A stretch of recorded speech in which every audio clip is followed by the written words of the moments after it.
So if you're a construction firm owner, whether you're doing small projects or major builds, tax credits can have a huge impact on your bottom line. Today, we're breaking down the top 5 business tax credits for 2026 for construction firms and how they can save your construction business thousands, if not tens of thousands. So let's get started.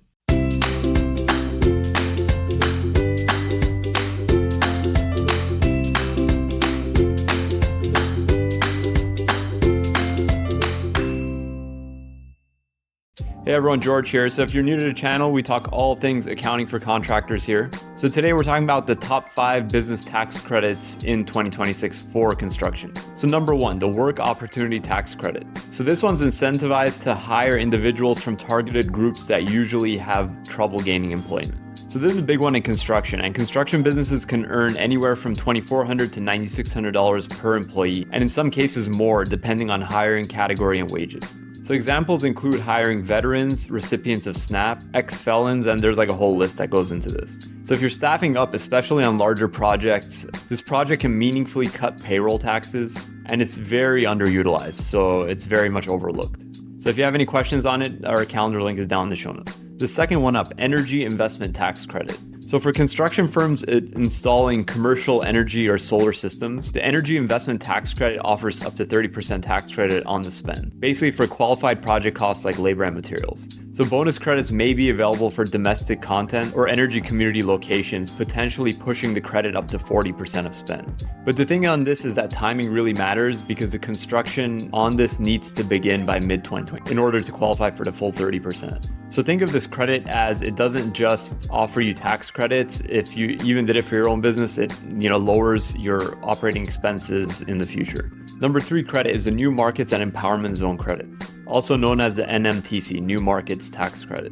So this tax credit encourages private investment in low-income and distressed communities, and it's basically 39% of the qualified investment claimed over a 7-year period. That's 5% annually for the first 3 years and 6% annually for the next 4 years. So for this one, the credit is usually claimed by investors, not necessarily the builders, but construction firms can benefit when working on NMTC project, which often provides lower financing costs, gap funding, and larger redevelopment deals. So also as a part of this one, I want to throw in there the Empowerment Zone Employment Credit. So this is a hiring credit designated for employers in designated empowerment zones. It's 20% of the first $15,000 of wages per employee, and up to $3,000 per qualifying worker per year. So to qualify for this, your business must operate in an empowerment zone. Employees must live and work in the same zone. And it commonly applies to field labor trades and project-based hires. So if you're building in qualified zones, these credits can reduce labor costs and improve project profitability, especially on tight margin jobs.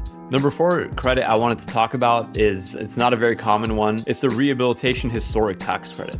It's basically a federal tax credit for rehabilitation of certified historic building. And it's not a small one. It's up to 20% of rehabilitation expenses. So on a $1 million qualifying rehab, this can be like up to $200,000. And again, it's a tax credit, so a $200,000 dollar for dollar reduction in your tax bill. So who qualifies for this? Projects involving buildings that are listed on the National Register of Historic Places or located in a registered historic district and certified as historic. This applies to income-producing properties such as apartments, commercial buildings, mixed use, or downtown redevelopment projects. So contractors or construction firms can benefit from this by actually doing the rehab work or structuring deals where the credit actually improves project feasibility or funding. So this is not a very common one, but it's definitely a big one. So if you do any historic renovations, this isn't something you're going to want to miss out on. And finally, number 5, the Small Employer Retirement Plan credits. So these are federal tax credits that help small businesses set up 401ks, simple IRAs, retirement plans. So the startup cost credit is up to $5,000 per year for up to 3 years to cover plan setup and administration. And there's an additional $500 per year for 3 years if the plan includes auto enrollment. So when combined, a business can receive up to $16,500 total in credit. So for this, you have to be a business with 50 or fewer employees. You must be starting a new retirement plan, not replacing an existing one. And employees must have received at least $5,000 of compensation in the prior year. So I know that was a decent amount we covered. We didn't go into too much detail on each one, but I just want to have you know what's out there so that if any of this applies to you, you can talk to your CPA, your advisor to maybe utilize these credits to bring down your tax bill.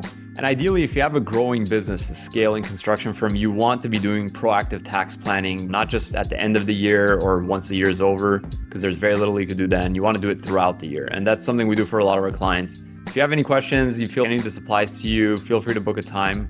Our link is down in the show notes, and hope to see you in the next one.